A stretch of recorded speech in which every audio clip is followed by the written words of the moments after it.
In the year 1500, somewhere in the mountainous interior of the Japanese archipelago, a fortress of stone and timber rises out of a wooded ridge. From a distance, it looks almost silent. Banners hang limp in the morning air. Smoke curls thinly from a few chimneys behind the wooden walls. And yet, inside, hidden by layered earthworks and dry stacked stone, several hundred people are already awake, already at work, already preparing for the next attack that may come this season, or in 5 years. This documentary, reconstructed with artificial intelligence, opens the gates of one of these mountain strongholds at the height of the Sengoku Jidai, the age of warring states, when Japan had shattered into dozens of rival domains, and the only currencies that mattered were honor, steel, and silence. If reconstructions of lost worlds interest you, consider giving this video a like and subscribing to History Reconstruction. The world that surrounds this castle in the year 1500 is one of almost constant low-intensity war. The Ashikaga shogunate, established in the early 14th century, had effectively collapsed as a national authority a generation earlier. The Onin War, which devastated two-thirds of the capital city of Kyoto between 1467 and 1477, is remembered as the conflict that opened the Sengoku period. After it, the shoguns retained ceremonial prestige but little real power outside the capital region. In the provinces, a new class of regional warlords known as Sengoku daimyo had emerged, ruling their domains without imperial appointment and answering only to the strength of their own armies. Historians estimate that during this era, Japan was divided into dozens of such rival states, locked in shifting alliances, betrayals, and seasonal campaigns of raid and counter-raid. The castle on the ridge is the visible expression of this fragmented order. Strongholds of this type, known as Yamashiro, or mountain castles, were the dominant fortifications of the Sengoku era. By the late 15th century, the more important of these complexes had grown into elaborate, multi-layered fortresses, exploiting the natural shape of the mountain to multiply their defensive value. Massive walls of dry stacked stone, a technique known as ishigaki, terrace the slopes. The stones are chosen for shape and weight rather than mortared together, and the resulting walls are designed to absorb earthquakes as well as the impact of attacks. Above the stone foundation stand wooden palaces, watchtowers known as yagura, and rambling residential halls. The plan of such a fortress is deliberately confusing. The most central enclosure, where the lord and his closest retainers reside, is called the honmaru. Around it are arranged secondary enclosures known as the ninomaru and sannomaru, each separated by gates, walls, and narrow corridors that force any attacker to expose his flank at every turn. Around the year 1500, firearms have not yet entered the Japanese arsenal. They will arrive only in 1543, with Portuguese traders on the island of Tanegashima. The defenders of these castles still rely on the longbow, the spear, and the curved sword. Water is one of the constant preoccupations of mountain castle life. Wells dug at altitude can be unreliable, and water carriers are among the most numerous and least visible of the castle's inhabitants, hauling buckets up the slopes from springs or from cisterns cut into the rock. Stores of grain, salt, and dried fish are inspected with the same seriousness as the racks of weapons in the armory. The architecture of the residential quarters increasingly follows the style known as shoin-zukuri, which had emerged within the Muromachi period as the dominant manner for high-status samurai residences. By the end of the 15th century, tatami mats, made of compressed rice straw covered with woven rush, are widely used as flooring in the rooms of the aristocracy and the warrior class. Rooms are divided by fusuma, opaque sliding panels covered in thick paper, and by shoji, translucent screens of white mulberry paper stretched over wooden lattices, which let a soft, diffused light into rooms even when closed. There is no furniture in the modern sense. People sit directly on the matted floor, meals are taken from low individual trays, bedding is folded away into wooden cupboards during the day. Inside such residences, a daimyo of this period would typically hold a morning audience in the principal hall of the inner enclosure.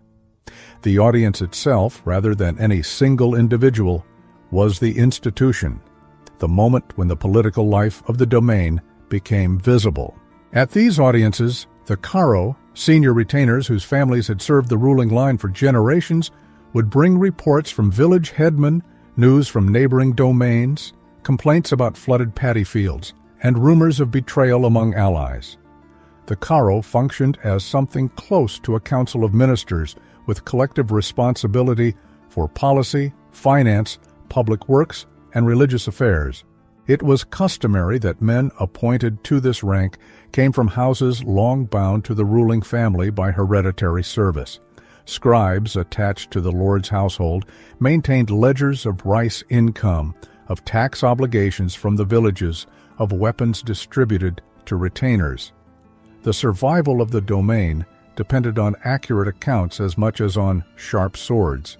Beneath the karo, mid-ranking samurai administered specific functions: the supervision of granaries, the inspection of armor, the management of stables, the oversight of postal runners who carried sealed letters between domains. A castle of any importance was simultaneously a fortress, a treasury, a courthouse, and a chancery.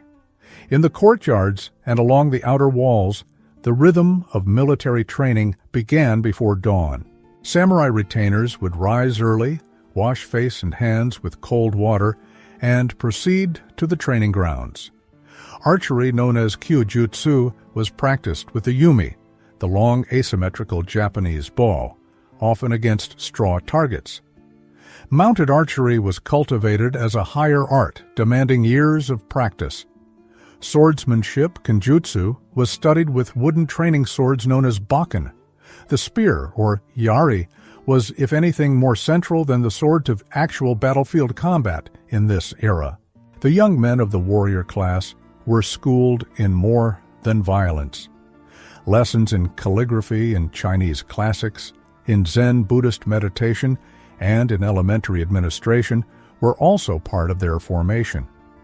The ideal gradually articulated through this period and consolidated in later centuries as the doctrine known as Bushido, held that the warrior should be equally skilled in the martial and the cultivated arts. Around the year 1500, this ideal had not yet been written down in any single canonical form, but its essential elements, loyalty to the Lord, contempt for personal fear, willingness to die without hesitation, were already deeply impressed on the samurai conscience. Two concepts in particular shaped the moral atmosphere of the castle: giri, the obligation owed to one's lord, one's family, and one's own honor, and on, the debt of gratitude owed to those, particularly the lord, who had granted lands, position, or protection. To fail in giri, or to leave an on unrepaid, was understood as a stain that could not be carried lightly. In extreme cases, when failure or dishonor was held to be unrecoverable, the response prescribed by the warrior ethos was seppuku, the act of ritual self-ending by which a samurai sought to restore his name. The silent intensity of castle life, the careful etiquette of every audience and every meal, all rested on the understanding that the life of the samurai was not entirely his own, and that, at any moment, it might be required by duty. The diet that sustained this disciplined world is often misunderstood. Around the year 1500, white rice was a prestige food, not a daily staple for most of the castle's inhabitants. The bulk of the calories consumed by lower-ranking samurai, foot soldiers, and household servants came from coarser grains, barley, millet, and sometimes wheat. A common preparation was mugimeshi, a mixture of barley and rice cooked together, which stretched the more expensive grain and added fiber and minerals. Higher-ranking samurai had more regular access to white rice, but even in elite kitchens, it was usually accompanied by a small bowl of miso soup, pickled vegetables, and modest portions of fish or seasonal greens. Miso, the fermented soybean paste that had spread across Japan during the previous centuries, was by this era a basic seasoning at every social level. Soy sauce, in its early forms, was beginning to circulate, helped by the increased availability of salt produced along the coasts. Pickled vegetables, known generally as tsukemono, were prepared by salting, by burying in rice bran, or by curing in miso. Daikon radish, pickled plums, cucumbers, and seasonal mountain greens were preserved in great wooden tubs through the long winters, when fresh produce was scarce. Dried fish from the coast was carried inland and stored for months at a time. The question of meat was complicated by religion. Buddhist precepts against the taking of animal life had shaped Japanese cuisine since the introduction of Zen and other schools of Buddhism in earlier centuries. Shojin ryori, the strictly vegetarian temple cuisine developed within Zen monasteries, excluded not only meat and fish, but also pungent ingredients such as garlic and onion, and had spread from temples into the dietary habits of the samurai and aristocratic classes. In many regions around the year 1500, the consumption of four-legged animals was avoided in everyday meals, although wild game was still eaten in mountain villages and during campaigns. The image of the samurai feasting on great cuts of red meat owes more to later imagination than to the reality of this period. A castle kitchen of this scale was a small industry. Cooks tended low charcoal hearths set into the earthen floor and managed iron pots suspended from chains. Meals were carried out on lacquered trays, each rank served according to a strict protocol that decided how many dishes one received and how white the rice would be. In the lord's quarters, dishes might number 5 or 7 on a single tray. In the servants' quarters, perhaps a bowl of barley and millet, a slice of pickled radish, and a portion of soup. The hierarchy was visible at every meal. Outside the kitchens, the support staff of the castle gave it the texture of a small town. Smiths repaired armor and sharpened swords. Bowyers worked the long laminated bows that were a samurai's pride. Carpenters maintained the wooden galleries, staircases, and gates. Saddlers and stable hands cared for the horses, which were among the most valuable possessions in the domain. From the surrounding villages, peasants arrived with sacks of rice and bundles of straw, paying their dues in kind rather than in coin. The garrison itself was composed of 2 broad layers. At its core stood the samurai retainers, the hereditary warriors bound to the lord by oaths of service, often only a few dozen of the highest rank, and a few hundred mid- and lower-ranking warriors in a major castle. Around them gathered the Ashikaga, the light foot soldiers recruited from the peasantry, who fought primarily with the long spear and the bow.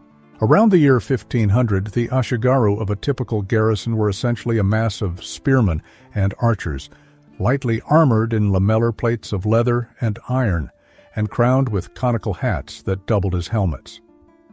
The women of the samurai class formed another frequently overlooked layer of castle life. In the inner halls, they supervised the kitchens, storehouses, and household accounts, often controlling significant resources in their own right. They organized the textile work of the household, the weaving, the dyeing of cloth, the making of garments.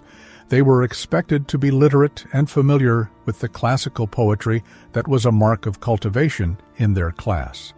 They were also, crucially, expected to be capable of defending the castle when their husbands were on campaign. Women of the warrior class were trained from childhood and in the use of the naginata, a polearm with a long, curved blade mounted on a wooden shaft, particularly well-suited to keeping mounted or armored opponents at a distance.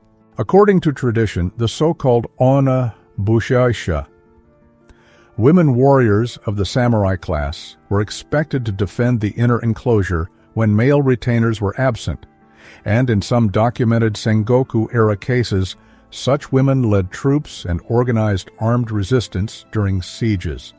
Daily routines inside the castle were structured by hierarchy and by season. In autumn, the the rice harvest from the villages flowed up the mountain roads, and inspectors counted and stored each delivery.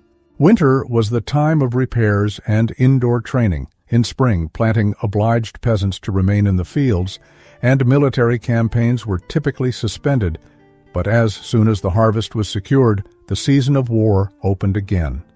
A castle in this era could expect at any moment to receive a runner with news of a neighboring lord's army moving into the valley, of an alliance broken, or of a rebellious branch family raising banners. Scholars suggest that few Sengoku daimyo of this generation died peacefully in their beds. The threat from within the walls was as constant as that from outside. Betrayal by a trusted retainer, the defection of a vassal house, the secret negotiation of a marriage that would shift alliances overnight. These were the recurring nightmares of the era. The phrase gikakujo, the lower overthrowing the higher, captured an age in which long-established families could be displaced in a single generation by their own lieutenants. Etiquette was the visible language by which loyalty was performed and tested. A modest shrine, dedicated to a local kami or to a Buddhist protector deity, would be maintained within or just outside the inner enclosure. Monks and priests visited to perform rites for the ancestors, to chant for the souls of fallen retainers, to bless the harvest and the weapons. Zen meditation in particular had become widely associated with the samurai class, prized as a discipline that strengthened the mind against fear. Shinto rituals coexisted with Buddhist ceremony, and many in the castle saw no contradiction in honoring both. As the day drew toward evening, the rhythm of the castle softened but did not stop. Sentries took up their posts on the yagura towers and along the wooden galleries. Lamps of vegetable oil were lit in the corridors. In the inner hall, a final report from the karo might be received, and the orders for the night watches confirmed. Outside, the wind moved through the pines, and the banners that had hung limp at dawn stirred against the dusk.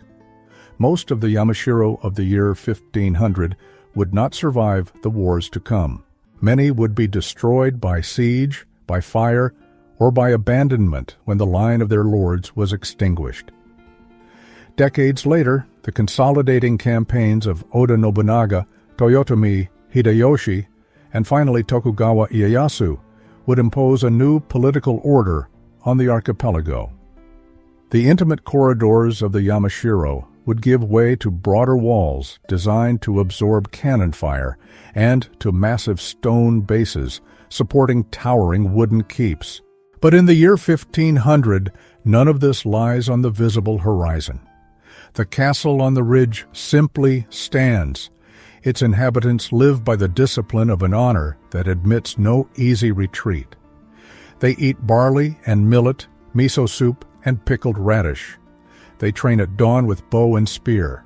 To understand such a world is to be reminded that the samurai castle of the Sengoku Jidai was not a romantic stage set, but a working machine of administration and defense, ordered by a hierarchy as severe as its architecture, and animated by a moral code in which honor, steel, and silence were not abstractions but the daily texture of existence